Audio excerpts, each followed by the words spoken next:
मैं टॉर्चर की डिफरेंट तरीके सोचता था, मैं क्रिएट करता था कि जिन्होंने किया है वो अगर मिले तो उनको किस तरह करना है। और वो चीज़ें एक टाइम पे आके वो इतनी ज़्यादा बढ़ गई कि नहीं फिर आप सो भी नहीं पाते ना, तो फिर तो आपको मज़ा आना शुरू हो जाता है। मुझे मज़ा आना शुरू हो गया था। या जब आप किसी कैरेक्टर में होते हो, आप एक और दूसरे की ज़िंदगी जी रहे होते हो, उनके दुःख दर्द आप महसूस कर सकते हो, उनका बन के आप जब एक्सप्रेस कर रहे होते हो तो आपकी उस बाकी लोगों के अंदर की बहुत कहानियाँ पता चल रही होती जो आपको अंदर से नरम कर देती है। तो उसमें खैर एक एडिशन किया मैंने दूसरे साल, मैंने वेरिएबल आर्ट्स ऐड किए, पेपर ड्रेस शो। बहुत प्यारे ड्रेसेस उन्होंने बनाए, मैंने रैंप वॉक करवाया। उस पे ऐसी पारा चनार में। पारा चनार में ऐसी गालियाँ पड़ी, ऐसी रोंगटे खड़े हो जाते थे अपने बारे में गालियाँ सुन के। तो एक सोसाइटी था लिफादाब, वहाँ पे एक लाश बिछी हुई थी और सब जो है ना वो ज़ारों कतार रो रहे हैं उसके ऊपर। और मुझे मज़ा आया, मैंने कहा यार ये मैंने भी करना है।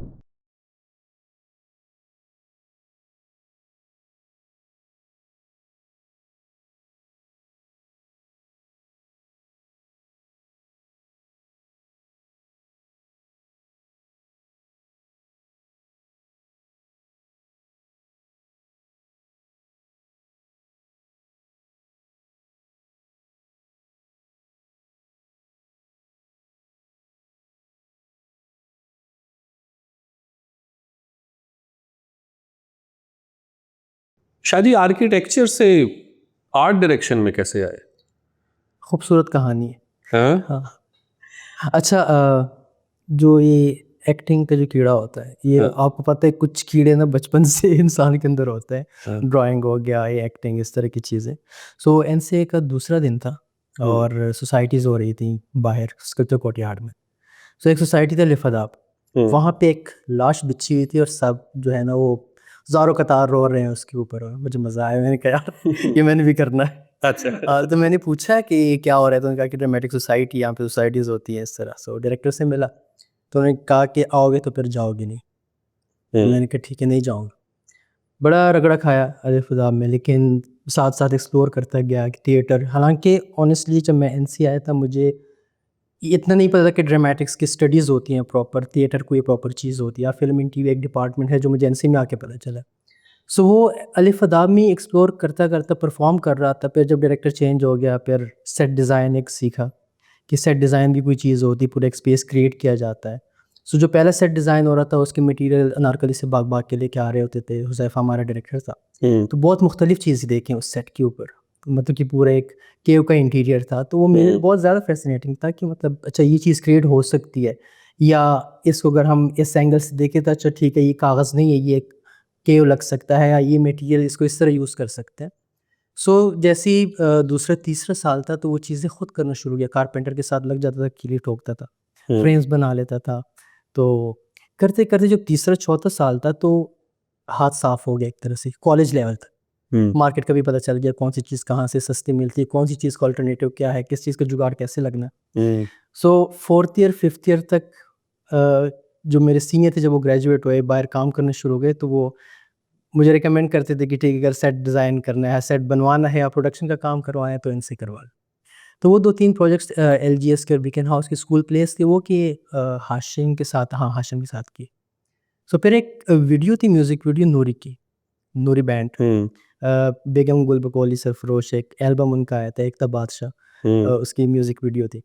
सो उसमें कुछ टेक्निकल सेट्स थे, तो हाशिम ने रिकमेंड किया कि ये कर लेगा कुछ इसका। टेक्निकल से मुराद? टेक्निकल इस तरह उसमें 2 सेट्स थे, एक रिवॉल्विंग सेट था जिसके ऊपर पूरे बैंड ने परफॉर्म करना था और पूरा सेट रिवॉल्व होना था, और एक सेट ऐसा था जिसमें 2 वो थे, बड़े स्टोन्स थे और उसके अंदर वाटर कर्टन्स बनाने थे।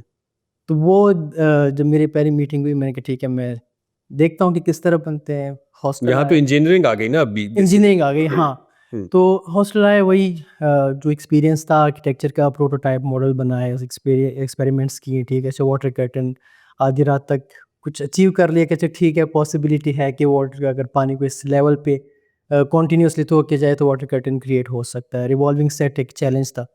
तो अगले दिन मीटिंग थी डायरेक्टर के साथ, मैंने कहा एक चीज़ तो अचीव हो गई है, मैं कर लूँगा इसको।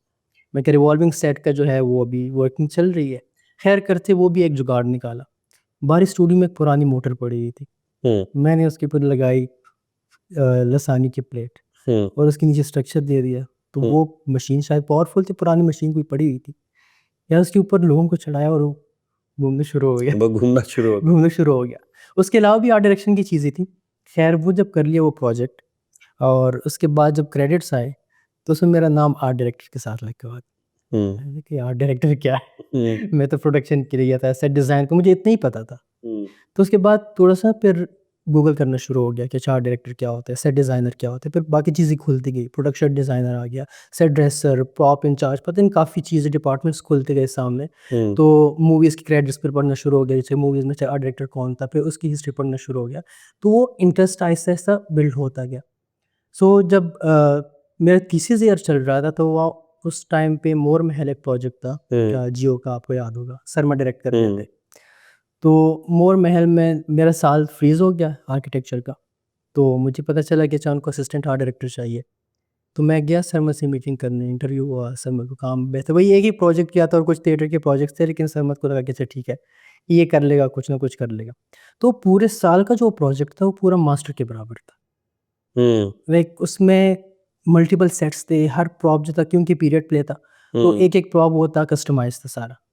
तो वो जो पूरे साल का वो 6 महीने का प्री प्रोडक्शन और उसके बाद जो शूटिंग वगैरह का पूरा जो वो इस स्केल पे जब एक्सपीरियंस किया, तो कंप्लीटली वो माइंडसेट ही चेंज कर गया वो कि अच्छा ठीक है, आर्किटेक्चर इस टाइम पे थोड़ा साइड पे रह गया था और मैं उस तरफ निकल गया था। उसके बाद दुनिया न्यूज़ जॉइन किया, क्योंकि फ़ारिग था, थीसिस अगले साल था। तो दुनिया news as set designer join किया। तो वो एक और मीडियम एक्सप्लोर कर गया, क्योंकि सेट आप न्यूज़ के पता है कि वो क्रिस्प होते हैं, थोड़े से मतलब उसकी मटेरियल डिफरेंट होता है, मीडियम डिफरेंट होता है। सो वो एक डिफरेंट एक्सपीरियंस आ गया साथ। तो जब थीसिस करके मैं ग्रेजुएट हुआ, वहाँ पे एक लाइन ड्रॉ करनी पड़ी कि आर्किटेक्चर या आर्ट डायरेक्शन। तो घर वाले फ़ोर्स कर रहे थे कि जिस चीज़ की पढ़ने के लिए भेजा वही करें। मैं था कि 4 साल एक चीज़ पे लगाए हैं, मज़ा भी उसी में आ रहा है, बेशक मज़दूरी है, ख्वारी है, दिन-रात लग रहे हैं, लेकिन करना वही है। और एक और आर्किटेक्चर में बदनसीबी ये थी कि 2-3 जगह अप्लाई किया, लेकिन कहीं से कोई 25,000 की ऑफ़र आ रही, कहीं से 30,000 की ऑफ़र आ रही, तो वो भी नहीं समझ आ रहा था, कुछ भी नहीं समझ आ रहा था। मैं करना ही नहीं है, डिसाइड कर लिया मैं करना ही नहीं है आर्किटेक्चर। तो वहाँ से बस निकल पड़ा इस तरफ। एनसीए कैसे आना हुआ था? इसकी भी कहानी मैं क्या बताऊँ सुनाए। आपको। मैं इंटर में था, तो तब हम रहते थे खैबर एजेंसी जमरोद में। तो वहाँ पे हमारे एक पड़ोसी थे, वो आर्किटेक्चर पढ़ रहे थे। तो मुझे नहीं पता था कि आर्किटेक्चर के स्टूडेंट्स हैं, वो टी स्केल और टी बार जो आर्किटेक्चर के टूल्स होते हैं, वो लेके जाता। मैं इंटर अपने कॉलेज जाता होता तब बस के लिए खड़े होते थे। तो मैंने उससे पूछा ये क्या है? कहते ये टी स्केल है। मैंने कैसे क्या करते हैं? कहते ये आर्किटेक्ट यूज़ करते हैं। मैंने कहा वो क्या होता है? कह रहे जो घरों के नक्शे बनाते हैं। मैंने कहा अच्छा अच्छा सही, इंजीनियर है आप। उसने कहा हाँ, ये कहते हैं कि लेकिन इसे एडमिशन जो है वो बहुत मुश्किल से मिलता है। मैंने कहा कैसे? कहते इसके लिए ड्राइंग करनी पड़ती है।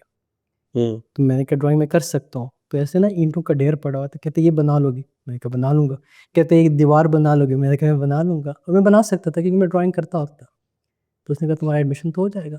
अच्छा, मुझसे ज़्यादा वो इंटरेस्टेड हो गया कि अच्छा ठीक है, मैंने इसको ना आर्किटेक्चर में एडमिशन दिलवाना है। तो खैर वक्त गुजर गया, मेरे एग्ज़ाम्स आ गए। एग्ज़ाम के बाद 2 महीने बाद कहीं उसकी मुझे कॉल आई, कहते कि अभी भी डिसीजन आपका वही है, आपने आर्किटेक्चर ही पढ़ना है। मैंने कहा जी।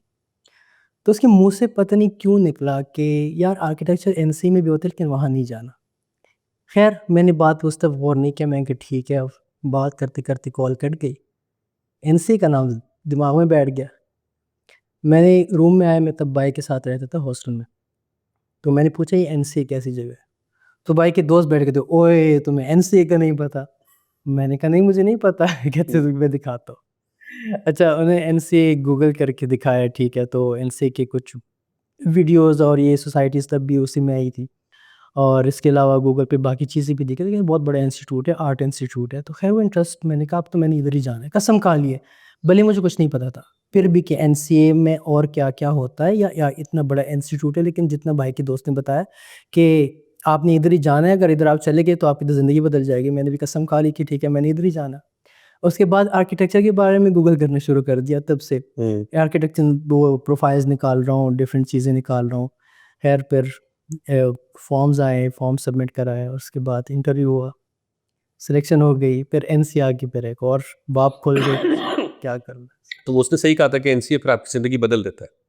उसने सही कहा था, क्योंकि एक जिस एज में हम यूनिवर्सिटी जाते हो तो ऑब्वियसली वैसी आपकी वो मोल्डिंग एज होती है आपकी वो आप उसी में फॉर्म होते हो जो आप क्योंकि जिस एज ब्रैकेट में हम होते हैं तो आप उसी में फॉर्म हो रहे होते हो। तो एनसीए आपके कम्प्लीटली मुझे लग रहा है कि आपका पूरा परसेप्शन बदल देता है।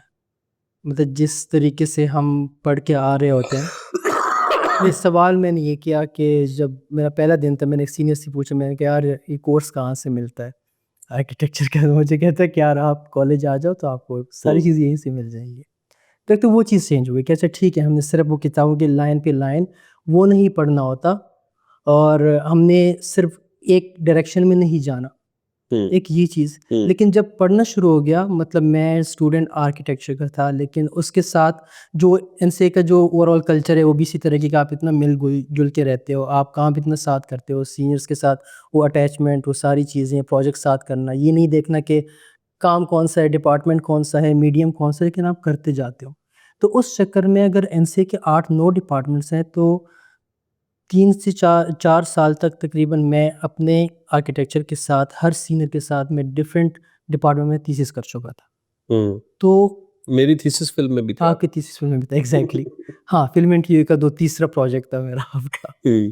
तो उस तरह से मैंने इतनी मीडियम एक्सप्लोर कर लिए कि ड्यूरिंग एनसीए मैं स्कल्पचर भी करता था, मैं पेंटिंग भी करता था, मैं थिएटर भी करता था, मैं आर्किटेक्चर तो पढ़ ही रहा था साथ, मैं बाकी भी डिफरेंट वेलफेयर ग्रुप्स में था कि मतलब मल्टीपल चीज़ें कर रहा था और एक्साइटेड था, मतलब एनर्जेटिक भी था कि ठीक है ये भी करना है वो भी करना है वो भी करना है। सो एनसीए से ग्रेजुएशन के बाद वो इतनी सारी चीज़ें इकट्ठी हो गई ठीक है कि वो जो एक टिपिकल माइंड सेटअप था वो कहीं पीछे रह गया जाके और कोई ऐसी चीज़ नहीं रही कि अच्छा ठीक है ये मैं नहीं कर सकता।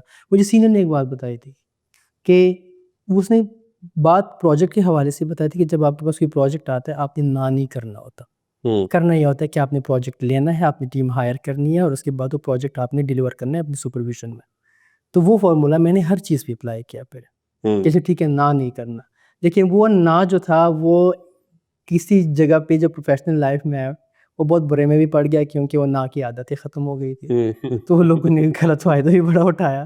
तो फिर ना सीखने के लिए मुझे मज़ीद कोई 4-5 साल लगे कि अच्छा ठीक है ना कैसे करते हैं। सो अब मैं ना कर सकता हूँ। अब आप ना कैसे करते हो? अच्छा स्ट्रेट अवे अब मुझे पता होता है कि किस प्रोजेक्ट में क्या है। मेरी इनपुट कितनी चाहिए, मुझे इससे क्या मिल रहा है, लोगों को क्या मिल रहा है या मैं जो दिखाना चाह रहा हूँ मेरे टाइप का है नहीं है। तो वो मैं सेकंड में कैलकुलेट कर लेता हूँ और जो मुझे करना होता है मैं कर लेता हूँ, जो नहीं करना तो मैं ना कर लेता हूँ। तो बेसिकली तो आप पारा चनार से। हाँ, असल उस पाड़ा है। पारा च जो पुराना था पाड़ा चिनार था क्योंकि पाड़ा चमकनी एक कौम थी हाँ। और चिनार के दरख्त के नीचे जरगे होते थे जो हमने सुना है जो एक कहानी है। तो उस वजह से क्या कहानी? कि वो जो पाड़ा चमकनी एक कौम थी और चिनार का एक दरख्त था, आइकॉनिक दरख्त था, वहाँ पे आके उनकी जरगे फैसले होते थे या शायद स्टोरी टेलिंग होती थी। इस तरह कोई एक कहानी है कि उस वजह से उस एरिया का नाम पाड़ा चिनार बन गया कि पाड़ा कौम थी और चिनार का दरख्त था। सो पाड़ा चिनार से करते करते मॉडर्न दौर में जब इंग्लिश में लिखना शुरू हो गए पाड़ा से पारा तो पाड़ा चिनार बन गया। सो इट्स पाड़ा चिनार। तो पारा चनार, हम पारा चनार पे खैर काफ़ी गुफ्तगू करेंगे, लेकिन पहले मैं इसी उसमें कि जब आप कह रहे हो आपको एनसीए का भी नहीं पता था, आपको ड्रामेटिक्स का भी नहीं पता था, आपको बहुत सारी बेसिक्स नहीं पता था। नहीं पता थी। हाँ तो पारा चनार से सीधा लैंड कर गए centre of the Lahore Anarkali के बिल्कुल साथ एनसीए में। तो फिर वो दुनिया कैसे खुली और उसमें क्या क्या देखा सीखा? अच्छा सीधा पारा चिनार से भी नहीं था क्योंकि मैं स्कूलिंग बहुत डिफरेंट जगहों से है। अच्छा। तो इनिशियली मैं पारा चिनार में पढ़ा नर्सरी प्रेप से लेकर तक 4th क्लास तक। उसके बाद 2 साल पेशावर रहा क्योंकि मेरे अब्बू जो थे वो गवर्नमेंट ऑफिसर थे तो ट्रांसफ़र्स होते रहते थे। सो 2 साल मैं पेशावर में 6th क्लास तक 6 से लेकर मैट्रिक मैंने डीपीएस फैसलाबाद से किया। अच्छा, फिर आप फैसलाबाद आ गए? मैं फैसलाबाद में बोर्डिंग में था तो मैं बेसिकली बचपन से मैं अपने घर वालों के साथ रहा ही नहीं हूँ। मैं छठी क्लास से मैट्रिक तक मैं बोर्डिंग में था, फिर इंटर में घर वालों को लगा कि क्योंकि जब आप बोर्डिंग में रहते हो ना तो फिर जब आप घर जाते हो तो आपकी ना वो केमिस्ट्री नहीं मैच कर रही होती, तो उनको लगा ये तो बिगड़ गया है। तो मैं चाह रहा था कि मैं जीसी में एडमिशन लूँ तो उन्होंने ज़बरदस्ती जो है किसी तरह मुझे पेशावर में किसी कॉलेज में डाल दिया, ठीक है, कि ये हमारे साथ रहे। सो पेशावर में था, फिर अनफॉर्चुनेटली अबू की डेथ हो गई, फिर मैं दोबारा फिर बोर्डिंग में चला गया। सो 2 साल 1.5 साल मैं उधर ही था, बोर्डिंग में था, फिर एनसीए में एडमिशन हुआ, फिर इधर ही था, फिर इधर ही रह गया मैं, लाहौर से कहीं फिर लाहौर से नहीं नहीं गया मैं। तो कैसा था शुरू में लाहौर के साथ और एनसीए के साथ जो तारुफ था? बहुत डिफरेंट था। पहले तो कल्चरल वो डिफरेंस इतना ज़्यादा था, हालांकि मैं फैसलाबाद भी रह चुका था, लेकिन मेरे लिए अगेन वो बिल्कुल एक बहुत बड़ी बैरियर को पार करना था, हम्म, उस कल्चर को एक्सेप्ट करना, उस स्पेशली एनसीए कल्चर को एक्सेप्ट करना, क्योंकि मैं आया पेशावर के कॉलेज से था, ठीक है, तो हर चीज़ बहुत बहुत नई नई थी ऑनेस्टली। हम्म, मतलब कि अगर एनसीए के 5-6 साल आप देखें तो मैंने हर दिन, मेरी नया था अलग तरीके से, और मैंने हर दिन एक्सप्लोर किया। और आर्ट डायरेक्शन की जो आप मुझसे पूछ रहे थे, तो आर्ट डायरेक्शन भी मैंने एक्सप्लोर किया हमेशा। मैंने कभी एम ही नहीं किया था कि मैं आर्ट डायरेक्टर बनूंगा या मैं प्रोडक्शन डिज़ाइनर बनूंगा, या मैंने कभी इस प्लेटफॉर्म को खुद को सोचा भी नहीं था, क्योंकि मैं तो एक टिपिकली आर्किटेक्चर पढ़ने आया था, मैं एक आर्किटेक्ट बन रहा था। 2 ख्वाहिशें पूरी होनी थी, ड्राइंग की मेरी ख्वाहिश थी, इंजीनियरिंग की अब्बा जी की ख्वाहिश थी, तो आर्किटेक्चर वो वाहिद मीडियम था जिसमें दोनों खुश हो सकते थे। सो ये बाकी चीज़ें तो बस देखता गया और करता ही है। तो इसमें मुझे लगता है ये जो अलिफ अदाब में आप चले गए ना, हाँ, उसने आपका थोड़ा आई सा थिंक उसने, ज्यादा हाँ, थिएटर ने जो मेरी दुनिया बदल दी उसने नहीं किया, और आज भी उसी की खा रहा हूँ कह सकते हैं। ठीक है। तो अब पाराचनार से हम जो एनसीए में रहते हैं तो हमें तो चले वाकफियत है, दोस्त साहब भी हैं, लेकिन जनरली तो बड़ी अनफॉर्चुनेट सी बात है कि पाराचनार से कोई के मुतल्लिक एटलीस्ट कोई पॉजिटिव चीज़ हम अपने मीडिया में देख नहीं रहे होते हैं। कभी रास्ता बंद होता है, हाँ, कभी फसादात हो रहे होते हैं, रेट ऑफ द गवर्नमेंट भी उस तरीके से नज़र नहीं आती। अभी पिछले साल भी बड़ा हॉरिफिक किस्म के वहाँ पे हालात थे। ट्रू।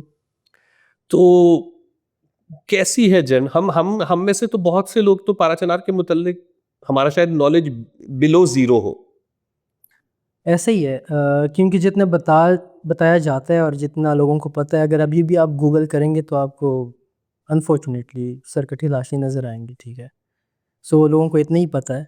उसकी मेन वजह, मैं जनरली पाराचनार के बारे में 2-3 लफ्ज़ में बताते कि पाराचनार जो अफ़गानिस्तान की 3 प्रोविंसेस के साथ लगता है, हम्म, ये उसकी बदनसीबी मैं कह लूँगा, कि जो हालात हैं शुरू से लेकर आज तक, उसकी सबसे बड़ी वजह है कि वो स्ट्रेटेजिक लोकेशन है, जिसकी वजह से हम जिस मर्ज़ी को आप ब्लेम करें, लेकिन वही इंटरनेशनल अफेयर्स भी हैं इसमें, नेशनली भी हैं, हम्म, आपकी पॉलिसीज़ भी इस तरह की हैं, ठीक है, कि उस एरिया को आप बिल्कुल ही एक नॉर्मल स्टेट में नहीं देख सकते। सो ये हमारी बदनसीबी है। बाकी अगर आप उसकी लैंडस्केप्स देखें, जिस तरह कश्मीर और स्वात की लैंडस्केप है, या गिलगित और हंसा की लैंडस्केप्स हैं, तो पाकिस्तान की लैंडस्केप्स वैसी ही हैं बिल्कुल, और मादनियात से भरी हुई जगह है, ठीक है, तो काफ़ी सारी चीज़ें हैं। एजुकेशन रेशो को देखा जाए, एजुकेशन रेशो जिस तरह हुंज़क है वैसे ही पारा-चिनार का है, कि हर आपको बमुश्किल बहुत कम बच्चे या बहुत कम लोग मिलेंगे जो नहीं पढ़े, क्योंकि मेजॉरिटी फैमिलीज़ जो हैं वो अब्रॉड है, मेजॉरिटी फैमिलीज़ जो हैं वो बाकी सिटीज़ में हैं, और वो कनेक्टेड, हम ये कंप्लीटली माइग्रेट नहीं होते। अगर मैं यहाँ पे हूँ तो मेरी आधी फैमिली पाराचंदा में होती है। सो वो इन्फ्लुएंस भी है एक तरह से, और बिजनेसेस भी, क्योंकि इतने डाइवर्स बिजनेसेस में इन्वॉल्व है वहाँ के लोग, तो वो भी एक इन्फ्लुएंस होता है, एक सिटी का दूसरी सिटी के ऊपर, एक बिज़नेस का दूसरी बिज़नेस के ऊपर। सो उस तरह से बहुत रिच है, अगर ये हालात निकाल दिए जाए। और जनरली जो लोग हैं वो भी, मतलब अगर एजुकेशन में है तो वो वो हाँ, बहुत फ्लेक्सिबल, बहुत जल्दी एब्ज़ॉर्ब करने वाले, बहुत जल्दी वक़्त के साथ शिफ्ट होने वाले, इन अ पॉज़िटिव वे, कि मतलब अगर हालात जिस तरह मुल्क के बदल रहे हैं, ठीक है, एक चीज़ नई इंट्रोड्यूस हो रही है, सो पूरे अगर कंपैरेटिवली फाटा के साथ अगर आप देखा जाए तो पारा-चिनार सबसे पहले होगा। हम्म, मैं आपको इंटरनेट की एग्ज़ाम्पल दूँ, जब इंटरनेट बिल्कुल नहीं था, पूरे फाटा में सबसे पहले पारा-चिनार में आया, ठीक है ना? और लोगों ने ऐसे तेज़ी से उन पे काम करना शुरू किया। इंग्लिश लैंग्वेज सेंटर्स देखें, आप कंप्यूटर सेंटर्स देखें, आप टेक्नोलॉजी के सेंटर्स देखें, आप पब्लिक स्कूल्स देखें वहाँ पे, मतलब एक से बढ़कर एक है, और ये लोग अपने ओन पे कर रहे हैं। मतलब हम्म, गवर्नमेंट से तो हम थक चुके हैं, ना तो हम अब कोई उम्मीद है, ना रखेंगे, ठीक है? तो जो कर रहे हैं लोग अपने ओन पे कर रहे हैं। क्योंकि अगर लोग न अपने ओन पे करना छोड़ दिया होता या छोड़ देते, ठीक है, तो आज शायद मैं भी इधर ना होता। और इसके अलावा मतलब मैं अगर अपनी बात करूँ, ऑब्वियसली हर बंदे की सोशल रिस्पॉन्सिबिलिटी होती है। तो जब मैं एनसीए में था, जब वही थिएटर की बात करेंगे, ठीक है ना, तो जो मेरे अबू एजुकेशन में थे ना, तो हम एक चीज़ देखते थे कि किसी भी हम इलाके में जाते थे, कहीं ना कहीं अबू का ना बोर्ड लगा होता था कि जो नहीं स्कूल की मंजूरी दी होती है या स्कूल खोले होते हैं, तो बड़ा अच्छा लगता था। और हम बड़ों से भी सुनते थे, मतलब इलाके के लोगों से सुनते थे कि आपके अब्बा ने बड़े काम किए हैं इस तरह। मुझे बड़ा शौक होता था कि यार कुछ करना चाहिए अपने इलाके। लेकिन बीइंग आर्किटेक्ट मुझे नहीं समझ आ रहा था कि यार मैं क्या कर सकता हूँ, हम्म। क्योंकि एक होते कि आप फीस नहीं लेते, गुज़ारा नहीं होता यार उससे। हाँ, मतलब ठीक है। नक्शा बनाने को। हाँ, और वैसे भी लोग नहीं देते, ठीक है। तो अगर वो जो थोड़े बहुत मिलते वो भी ना लेते, तो वो नहीं समझ आ रहा था कि यार क्या क्या कर सकता हूँ, ठीक है। थिएटर से यार बहुत वही जो आप कह रहे हैं कि ज़िंदगी किस तरह बदल दी है, जो सबसे पॉजिटिव चीज़ थी थिएटर की, ठीक है। थिएटर आपको सिर्फ एक्टर नहीं बनाता, आपको सिर्फ डायरेक्टर या राइटर नहीं बनाता, आपको वो स्टोरी टेलर बनाता है। स्टोरी टेलर किस तरह बनाता है कि आप जब किसी और की कहानी सुनाते हो, ठीक है, उसमें काफ़ी फैक्टर्स आ जाते हैं, ठीक है। या जब आप किसी कैरेक्टर में होते हो, आप एक और दूसरे की ज़िंदगी जी रहे होते हो, उनके दुख दर्द आप महसूस कर सकते हो, उनका बन के आप जब एक्सप्रेस कर रहे होते हो, तो आपकी उस बाकी लोगों के अंदर की बहुत कहानियाँ पता चल रही होती हैं, जो आपको अंदर से नरम कर देती है। आपकी एक्सेप्टेंस जो है वो बढ़ा देती है, हम्म। आपको एक्सप्रेसिव बना देती है, आपको बोलने वाला बना देती है। सो वो सबसे बड़ी कमी जो मैंने देखी थी, स्पेशली जब मैं एनसी में था, तब एक बहुत बड़ा वॉर ज़ोन क्रिएट हुआ था, उसी से हम रिसेंटली निकले थे। जो मोस्टली इफ़ेक्टेड थे वो भी हमारे जो बच्चों का ग्रुप था, जो हम्म। बिलो मैट्रिक ये जो ग्रुप था। तो वो एक आइडिया आया था कि यार इनको बदलना है, और बदलना कैसे है कि यार आज बदलूँगा तो शायद 10-20 साल बाद इसका कोई ना कोई वो इम्पैक्ट तो होगा, कुछ तो बदला होगा, जो आज हमारे जो बड़े हैं, जो अगलों के आगे झुकते हैं, शायद ये ना झुकेंगे या अपने लिए बात कर लेंगे, ठीक है। तो वो एक चीज़ इनिशिएटिव लिया था एजुकेशन थ्रू आर्ट के नाम से। एक हम्म। छोटा-सा ऑर्गनाइज़ेशन बनाया, एनसीए के जो मेरे बाकी जूनियर्स थे, उनको इकट्ठा किया, स्कूल्स में जाके मैंने इंट्रोड्यूस कराया कि हम थिएटर करवाना चाहते हैं, हम और आप। ये है ये 2015, 2015 की बात है, 2015 की बात। 2015 की तो बात आप है। लाहौर से और मतलब मुख्तलिफ जो भी एरियाज के आपके दोस्त से उनको लेके आप गए। उनको लेके मैं पाराचनार चला गया। उसमें लाहौर के दोस्त भी थे, उसमें पेशावर के जो एनसी में पढ़ते थे, उसमें इवन जो पीटीवी एक सेट डिज़ाइनर है इस्लामाबाद की, वो भी एज़ अ जज गए हुए थे। म्यूज़िकल बैंड भी लेके गया हुआ था। बहुत बड़ा रिस्क था हम्म। पाराचनार जैसे एरिया में, जहाँ पे कल्चर को हम्म। बहुत वो समझा जाता है, और उसको तोड़ने की तो मैं कोशिश नहीं कर रहा था। वो एक एडिशन थी जो लोगों को लग रहा था कि पता नहीं क्या करने वाला है। मैंने स्कूल को कन्विंस किया, जो प्रिंसिपल्स के पास गया, मैंने कहा कि मैं थिएटर करवाना चाहता हूँ। तो थिएटर पे समझाना पड़ा, ड्रामा। पहले तो ये एक बैकलैश आ गया कि अच्छा आप लोगों को एक्टर बनाएँगे, आप ड्रामा सिखाएँगे। एक तो ये भी एक नेगेटिव चीज़ है ना कि अगर अब मैं वो टिपिकल उसमें टर्म में बोलूँ कि अच्छा आप मिरासी बना रहे हो उनको, आप उनको क्या बना रहे हो? क्या ठीक है। करना क्या चाह रहे हो भई? हम्म। तो ख़ैर उनको समझाया, बहुत तहम्मुल से समझाया, डिफरेंट एग्ज़ाम्पल दे के समझाया। शुक्र है समझ गए। हम्म। तो पहले साल 9 स्कूल रजिस्टर हुए मेरे पास, अच्छा। जिन्होंने हामी भरी कि ठीक है आप हमारे बच्चों को आके सिखाएँ।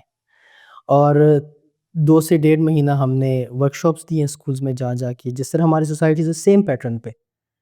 तो उसके बाद हमने एक फेस्टिवल ऑर्गेनाइज़ कराया, जिसमें सारे परफॉर्मेंसेस जो थे वो शोकेस कराए। तो 1 दिन का फेस्टिवल था, और उसमें फॉर्मेट भी ऐसा रखा हुआ था कि ठीक है इसमें अवार्ड शो भी होगा प्रॉपर, मतलब एंड पे अवार्ड सेरेमनी हम्म। होगी, best actor, best actresses, best hmm. Director और बेस्ट राइटर, इस तरह हम्म। की।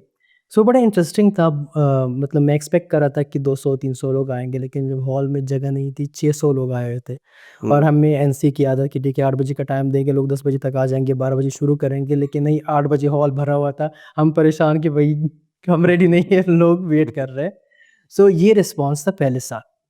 तो वो जब किया, उससे जिन स्कूल्स को नहीं पता था, तो उन्होंने अप्रोच करना शुरू, हमें बताया क्यों नहीं आपने? हम्म। अगले साल फिर जब जब भी समर वेकेशंस होती थी, तो हम पाराचनार होते थे, तो तब टाइम मिलता था ये चीज़ करने का। अगले साल जब किया तो मेरे से 15 स्कूल रजिस्टर हो गए, हम्म।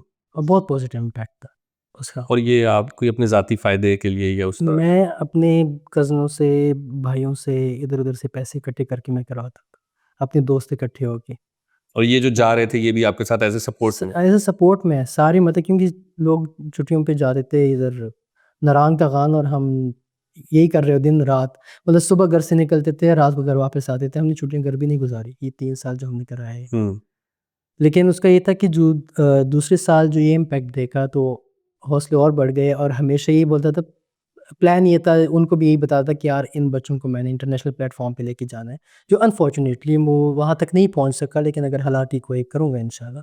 तो उसमें खैर एक एडिशन किया मैंने दूसरे साल, मैंने वेरिएबल आर्ट्स ऐड किए, पेपर ड्रेस शो, आपको याद है हम करते हुए एनसीए में एनसीए में, वही चीज़ की है।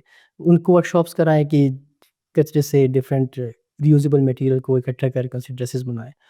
कमाल ड्रेसेस यार, मतलब मैं हैरान था कि कितने सारे फैशन डिज़ाइनर्स बैठे हुए हैं यहाँ पे।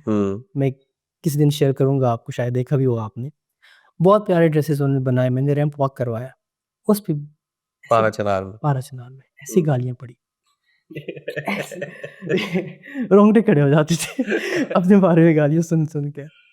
खैर परवाह नहीं किए। मुझे लोग बोलते थे कि आपको डर नहीं लग रहा, मतलब, लेकिन खैर किसी की वो उस तरह से नहीं था कि कोई सामने आके बोलता था क्या करे। फेसबुक पे गालियाँ थी, मैंने कहा ठीक है, फेसबुक के जहादी हैं, बोलने दें इनको। मैं कहीं बोलेंगे तो क्वेश्चन उठेगा तो मैं जवाब दे पाऊँगा, जब जवाब दूँगा तो बात और फैलेगी और बात अच्छी फैलेगी। और वही था कि तीसरे साल फेस्टिवल 2 दिन पे चला गया, और जो स्कूल पार्टिसिपेंट्स थे उन्होंने स्पॉन्सर करना शुरू किया। 14 साल पे कोरोना आ गया, 5 साल पे हालात ख़राब हो गए। आगे देखते हैं इंशाल्लाह क्या होता है। अभी नहीं हो रहा। नहीं, क्योंकि 2 साल हो गए मैं खुद घर नहीं गया, हल रास्ते बंद है। तो ये सीखा। तो जो उस दौर में जो आपसे वर्कशॉप्स वगैरह लेके गए थे, उनमें से कभी कोई मिला है? रिसेंटली, बल्कि 3 दिन पहले की बात है, मैं स्टूडियो में बैठा हुआ था, एक यंग लड़का आया और मिला मुझे, तो कोई क्लाइंट होगा या स्टूडियो विज़िट करने आया होगा, मैं मिला हूँ तो मैंने कहा जी पहचाना नहीं, किससे मिलना है आपको? तो आगे से मुझे कहते हैं, सर हम इंस्पायर करके आप भूल गए हैं। तो इतना तो पता चल गया कि है पारसनार का पश्तो में बोला है, मैंने उसे गले लगाया, बिठाया उसको। मैंने कहा यार सॉरी, नहीं पहचाना आपको। तो कहते हैं कि जो ईटीए का जो इवेंट था मैं उसका पार्टिसिपेंट था। कहते उसकी वजह से मैं आज यहाँ पे आया हूँ। खैर उससे पूछा मैंने कहा क्या करने आया? तो वो आईएससी में उसने एडमिशन लिया था, फिल्म एंड टीवी में। और उसने मुझे पूरी अपनी कहानी सुनाई कि वो 2 साल उस किस तरह सफ़र हुआ था और रीसेंट हालात में वहीं पे था। फिर उसने मुझे डॉक्यूमेंट्री दिखाई जो वहीं पे, मतलब कि क्वालिफ़ाइड तो अभी हुआ नहीं है, अभी तो एडमिशन हुआ है। लेकिन उसने जो डॉक्यूमेंट्री बनाई थी, जो वहाँ के अभी के हालात देख के मुझे इतना दुःख हुआ कि, और मैंने उससे फिर यही पूछा, मैंने कहा जो हम कर रहे थे क्या उसका इम्पैक्ट था, या अगर मैं दोबारा करना चाहूँ क्या ये जो आप हालात दिखा रहे हो मुझे, ये कैसे बदलेंगी? ये तो मतलब पूरी नस्ल की बात है यार।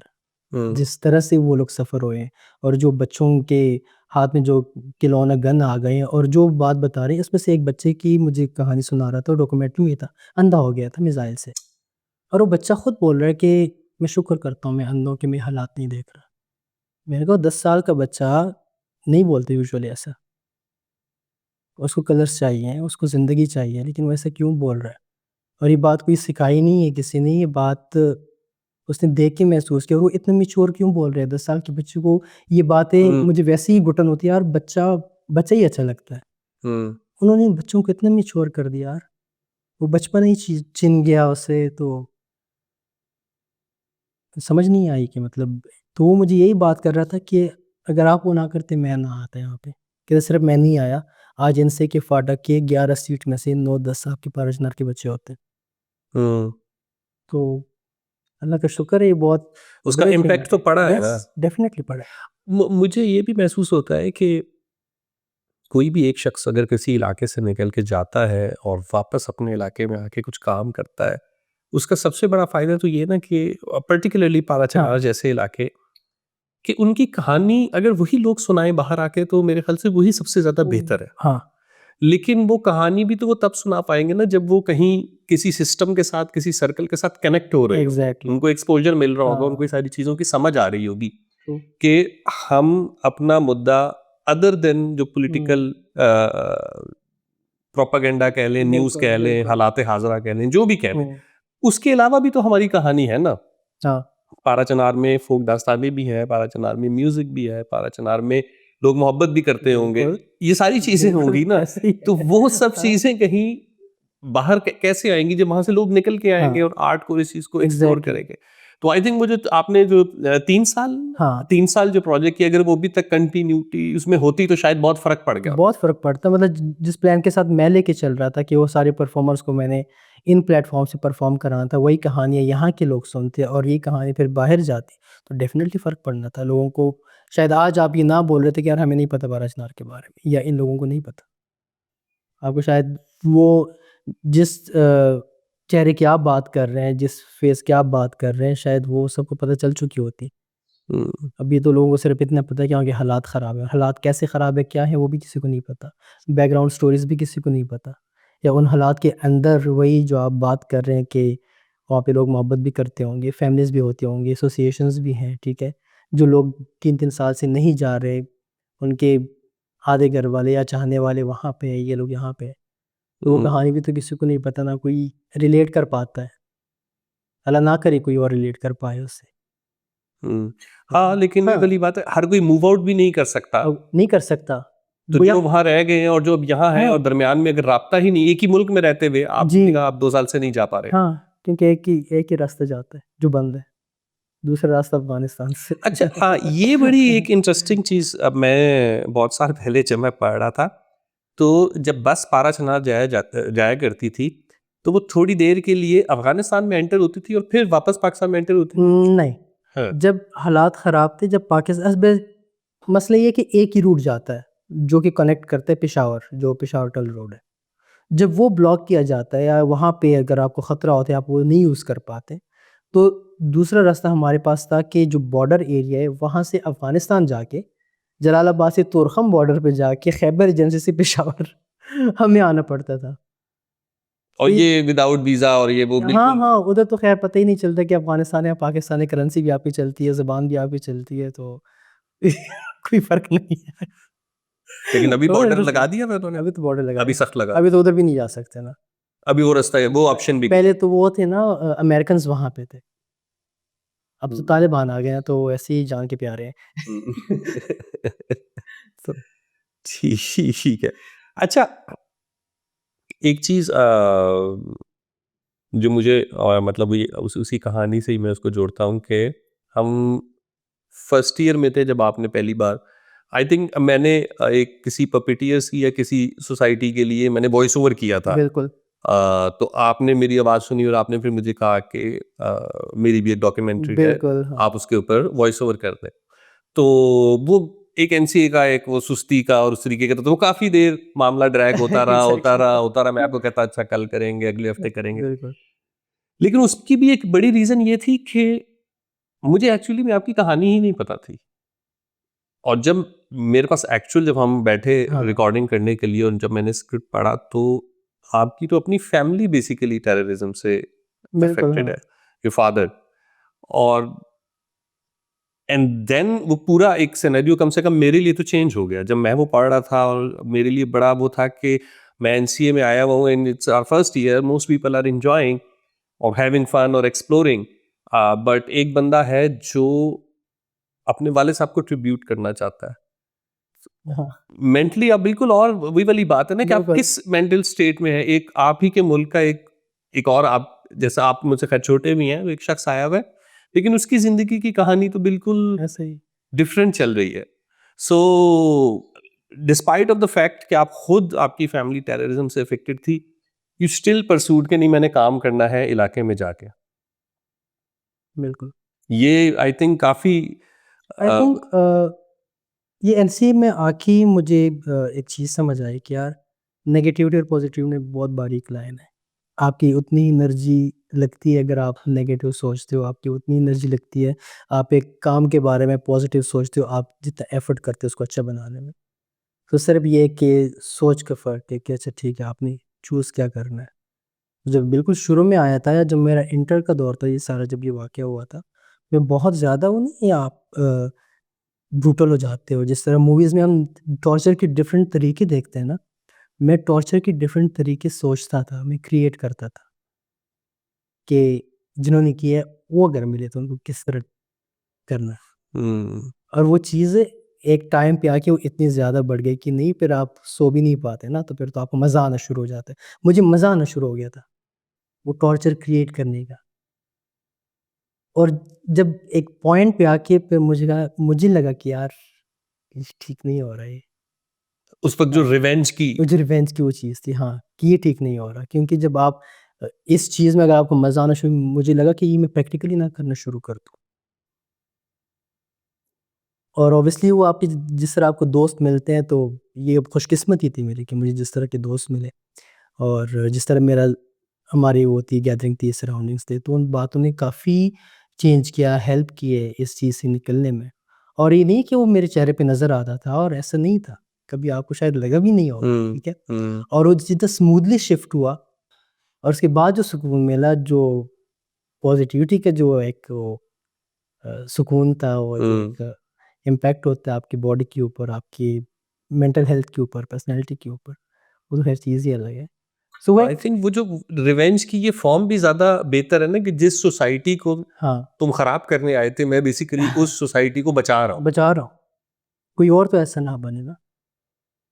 या आज अगर मैं एक रास्ते पे जाके हम्म मैं डर रहा हूँ जिन लोगों से, बजाय उनको देखो मारने से कोई बुराई नहीं ख़त्म होती, जब तक आप उनकी सोच तब्दील ना करो। तो मैंने ये जो इवेंट था एजुकेशन थ्रू आर्ट का, ये सिर्फ़ मेरे एरिया के बच्चों के लिए नहीं था, ये सबके लिए था। ये वहाँ के उन बच्चों के लिए भी था, क्योंकि वहाँ पे 2 सेक्ट्स हैं, शिया सुन्नी। अनफॉर्चुनेटली अल्लाह बस नाम दिए हुए हैं, लेकिन लड़ यही 2 रहे हैं, ठीक है ना? तो ये सिर्फ़ शिया बच्चों के लिए, सिर्फ़ सुन्नी बच्चों के लिए नहीं था, ये सबके लिए था।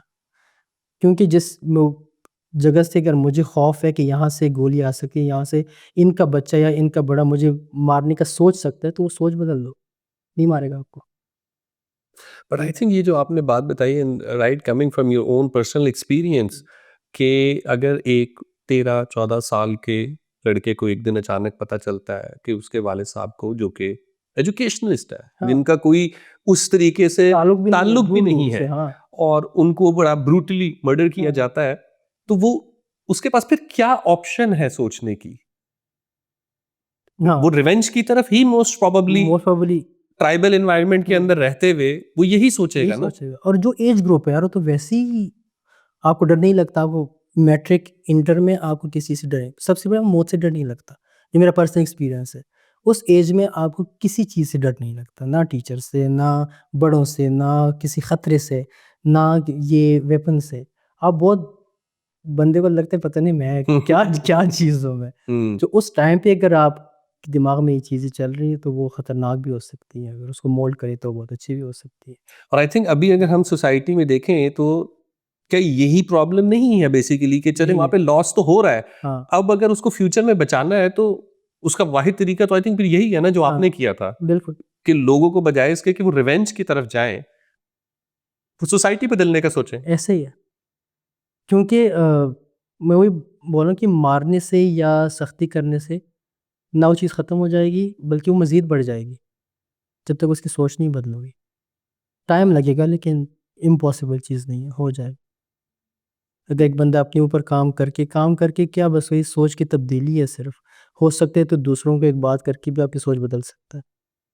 एक बात ही काफ़ी होती है बाज़ दफ़ा बहुत, जो हम्म क्लिक कर जाती है। हम्म तो शायद जी, फिर जब आर्ट में आप आ गए, I think you are lucky enough कि आपने शुरू से काम तो बड़े अच्छे अल्हम्दुलिल्लाह। स्केल पे और बड़े मजेदार लोगों के साथ किया है।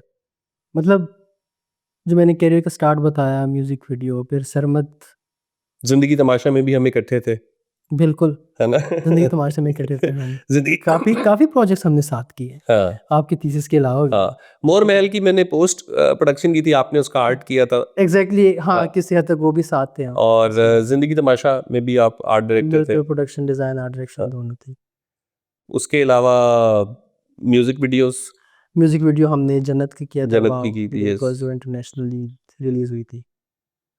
तो मार्केट में अभी कैसा चल रहा है काम? अल्हम्दुलिल्लाह बहुत अच्छा, क्योंकि हम जिस तरह की पाकिस्तान की मार्केट है, तो आपको प्रोफ़ाइल बेस्ड काम मिल रहा होता है, क्योंकि हम किसी कंपनी से तो एसोसिएट है नहीं। तो जिस तरह का आपका काम होता है, उसी तरह लोग अप्रोच करते हैं आपको। तो अल्लाह का शुक्र है कि इट्स बीन 10 टू 11 इयर्स, जो मैंने आपको पूरी जर्नी बताई, जो मैंने पहले म्यूज़िक वीडियो से लेकर मैं काउंट करना शुरू करूँ। हम्म थिएटर से ड्रामा, ड्रामा से न्यूज़, न्यूज़ से फ़िल्म, फिर मल्टीपल प्रोजेक्ट, वेब फ़िल्म से fashion. Hmm so it's been 5 years कि मैं कंटिन्यूअसली फ़ैशन भी कर रहा हूँ, फ़िल्म भी कर रहा हूँ। सो अच्छा चल रहा है। I think Sarvad also played a very vital role in bringing some new people into industry. उसने शुरू में ही आपको, Definitely. मुझे, अवैस, इकराम, साद, फातिमा, निर्मल, काफी एनसीए के हमेशा लोग हैं। मैं हर प्लेटफॉर्म पे ये बात करता हूँ कि मैं अपना पोर्टफोलियो जब देखता हूँ, ठीक है, तो उसमें बहुत बड़ा कंट्रीब्यूशन है सरमत का। सिर्फ ये नहीं कि काम दिया, ही इज़ अ मेंटोर।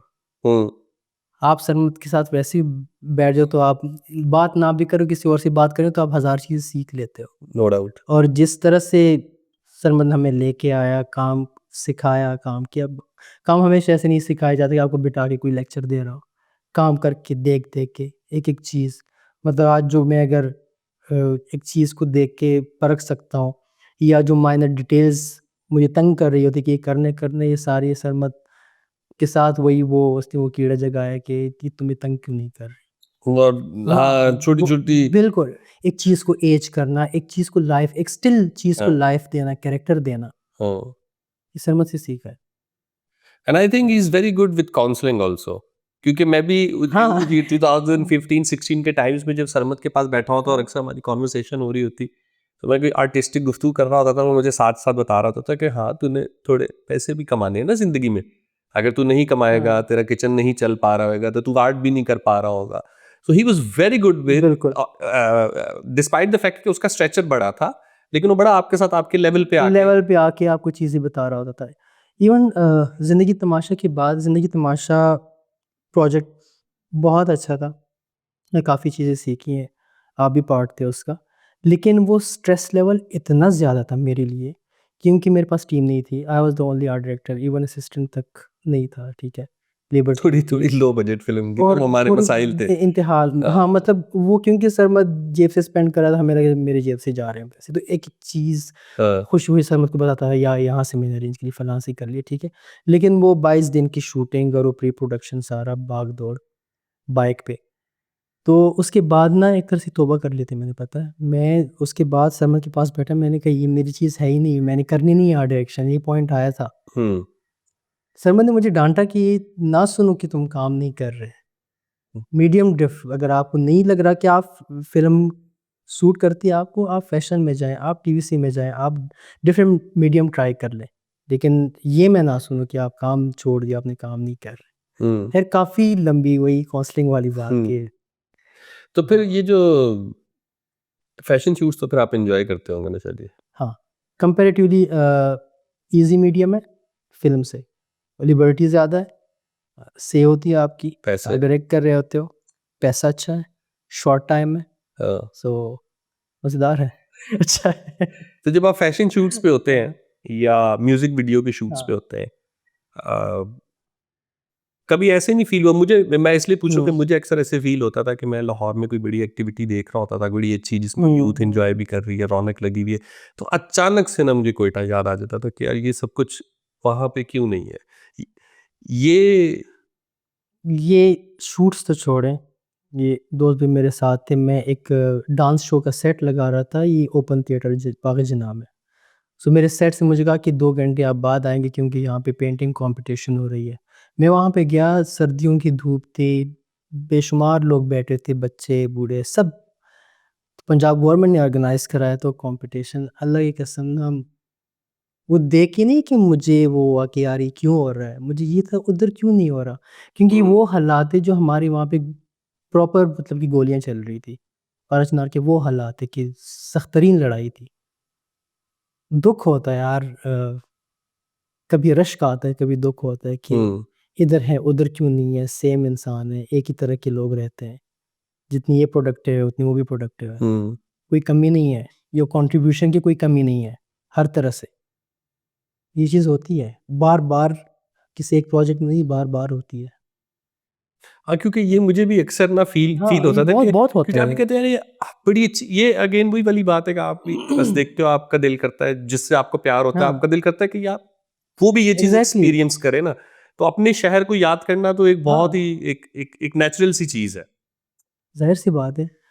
और एक, मतलब कि आप कर भी सकते हो और कर नहीं पाते। हम्म, जिस तरह मैं कर सकता हूँ, कर चुका हूँ, लेकिन अभी मैं खुद नहीं जा सकता, मैं क्या करूँगा? हम्म। तो मुझे तो बहुत सारे लोग कहते हैं शाह जी, क्योंकि लाहौर में हमारा अब फील्ड का काम बहुत कम रह गया, तो मुझे तो लोग कहते हैं कि कराची शिफ्ट हो जाओ। तो मेरा ये होता है, मैं कहता हूँ बड़ी मुश्किल से पहले यहाँ शिफ्ट हुए हैं, अब कराची चले जाएं, ये एक नया चैप्टर हाँ हमारे लिए हो जाएगा। तो आपने नहीं कभी सोचा लाहौर से निकलने का, नहीं, या लाहौर का पानी आपको लग गया? पानी अभी तक नहीं लगा, सीधी सी जो बात है। अच्छा। लाहौर में 2010 में आया था, आज 15 साल हो गए हैं लाहौर में। हाँ, कभी मुझे नहीं पता क्यों, हम्म, लेकिन जो खुशी जो पेशावर का टूल प्लाजा क्रॉस करते हुए होती है ना, हाँ, वो घुटन अभी भी होती है जब मैं लाहौर का टूल प्लाजा क्रॉस हाँ, करता हूँ। मुझे नहीं पता क्यों, ये नहीं कि लाहौर से नफरत है, ऐसा बिल्कुल भी नहीं है। लाहौर का पानी पी रहे हैं, यहाँ का खा रहे हैं, इधर ही का खा रहे हैं, ठीक है, लेकिन वो नेचुरल है वो चीज़। हाँ, या तो हम अपने इलाके को देना चाहते हैं, वो दे नहीं पाते, हम्म, काफ़ी सारे रीजंस हैं उसके, हम्म, लेकिन या पता नहीं कोई और वजह है, लेकिन ये चीज़ है। लाहौर से मूव करना इसलिए नहीं चाहता क्योंकि एक दफ़ा हिजरत कर चुके हैं, ठीक है, काफ़ी सारा टाइम लगा चुके हैं यहाँ पे, जितने भी सेटल हुए हैं, हम्म, ठीक है, जितना भी रास आया है लाहौर, हम्म। सो दोबारा उसको ज़ाया नहीं करना चाहता मैं पर्सनली, कि एक और इलाके जाके वहाँ पे फिर मेहनत करूँ, फिर सेटल हो जाऊँ, फिर नाम बनाऊँ। तो ये जब आप लोग आर्ट डायरेक्शन वाले जो हैं, इनका बहुत ज़्यादा वास्ता पड़ता है, अनारकली तो शालिनी तो लंडा बाजार, इस ऐसी इधर ही ज़्यादा जी बिल्कुल। नज़र आते। हाँ, तो वो क्या एक्सपीरियंस होता है दुकानदारों के साथ? क्योंकि आप होता है ना, आपने आर्ट कॉलेज के पढ़ के गए हुए हैं, तो आपकी एक सर्टेन अंडरस्टैंडिंग होती है चीज़ों को बिल्कुल। लेके, और वहाँ मटेरियल भी और तरीके से मिलता है और लेबर भी। अभी आपने कुछ देर पहले बारी स्टूडियो की भी बात की थी, तो वो सारी कोई उसका कम्युनिकेशन का कोई गैप आता है, या एक एक क्रिएटिविटी चैलेंज का? अभी भी आता है, क्योंकि हम चीज़ें उस तरह यूज़ करते हैं कि नॉर्मली वो किसी और तरह यूज़ होती हैं। वो मैं समझा नहीं पाता कि ये मैं किस लिए यूज़ कर रहा हूँ। तो मोस्टली यही करता हूँ कि मुझे सिर्फ़ बताएँ कि है किधर, फिर मैं खुद ही उठा के हाँ, वो कर लेता हूँ।